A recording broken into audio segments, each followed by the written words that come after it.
We're back on Rob Byrd's Moondog Saturday Morning Show, and I'm with a good buddy of mine who, let's say they did something real special for the show, and they donated a lot of gear to help me put this show together. Mm-hmm. And in my appreciation for that, I am giving them, and I'm going to do a segment with them every week talking about their product. And they are Norman Camera out of Kalamazoo.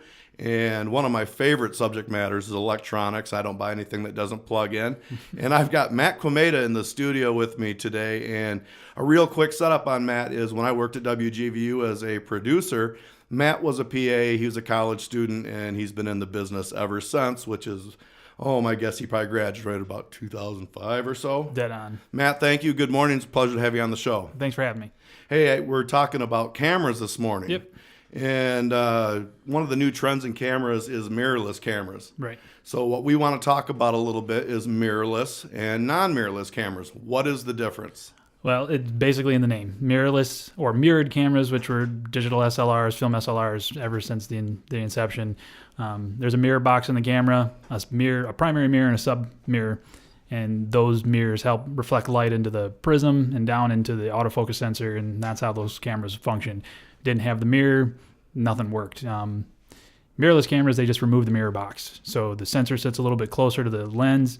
At first, there was a lot of issues with autofocusing because they were having the sensor do all the focusing and the metering wasn't as accurate. But over time, lots of things have been improved upon. So we don't see those autofocusing issues as much. Form factor shrinks quite a bit. And that's part of the draw of having mirrorless cameras versus mirrored cameras, because without that mirror box, everything shrinks.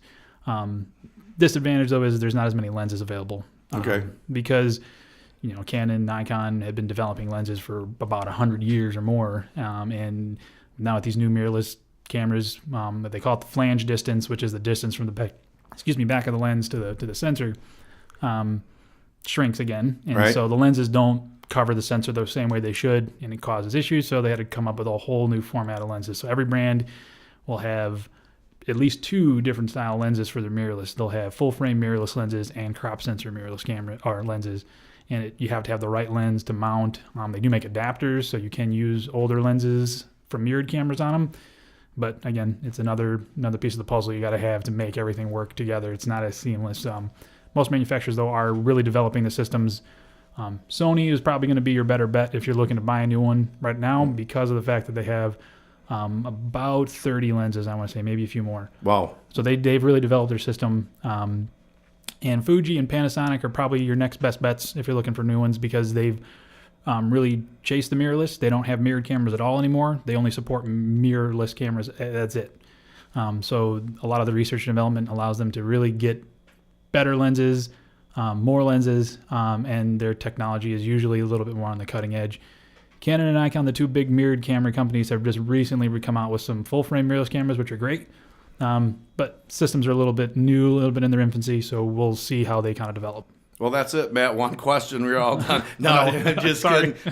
Well, that's a lot of techno speak, and for some people that might be kind of understand. But let's talk apples and oranges for a second. Is there a image quality difference? Generally, no. It's a lot of the same imaging system, same sensors, same processors, and those are the two things that really make an image, really affect image quality. Lens does play a big role, but it's the same lens technology, just in a different mount. So we don't really see a lot of the same characteristic things that you see in the mirrored quality, just kind of are the exact same in the mirrorless quality. So we don't see a huge picture quality difference. The main things that were originally affected were autofocus, but like I said, they've really come a long way. Yeah. But if the image quality isn't much different, why is this big push towards mirrorless cameras?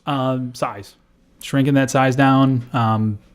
Vloggers and low budget film makers really have kind of latched onto the mirrorless. A lot of the brands have introduced 4K options for video in their mirrorless cameras, which is really what's kind of pushed this industry, or really pushed the mirrorless cameras to being more popular than mirrored cameras in some respects. Yeah. Well, I'm always kind of a bigger is better kind of guy, and if I'm going to bring out a DSLR to it, I mean, and I'm doing different things with it. I'm not just shooting a web show for a radio show. What I'm doing is going out to professional clients and doing marketing videos and stuff like that for them. So it always looks better for me to have a bigger camera, even though the optics and the image may be the same. There's a perception thing there. Right. Absolutely. No, I agree with that. Yeah.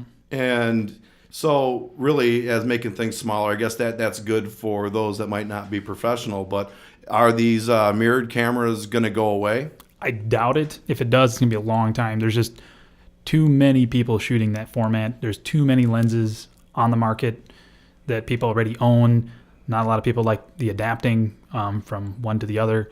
So I really, really highly doubt it's going to go away. I mean, in the next 50 years, I'm pretty sure we're still going to see mirrored cameras. Both Canon and Nikon still fully support their mirrored lines. They still come out with new technology every year. And I'm a Canon guy, so I like to hear that. Yeah. Oh, yeah. Canon only has one really well-received mirrorless camera. Excuse me. The rest of their mirrorless aren't very strong. Yeah.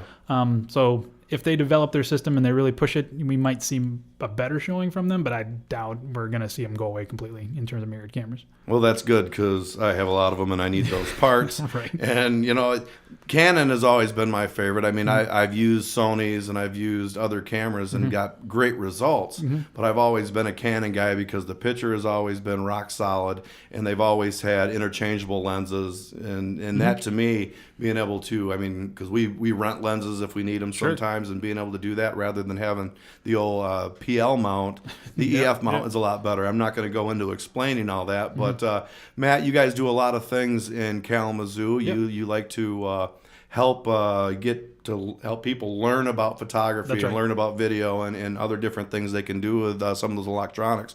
What do you have going on at Norman Camera here coming up? Well, in January, I believe the second weekend of January, Panasonic's actually coming in doing a tips and tricks class, costing only $10. So feel free to sign up for that. It's kind of specifically for Panasonic Lumix cameras. So if you don't have one, you can go buy one and take the class.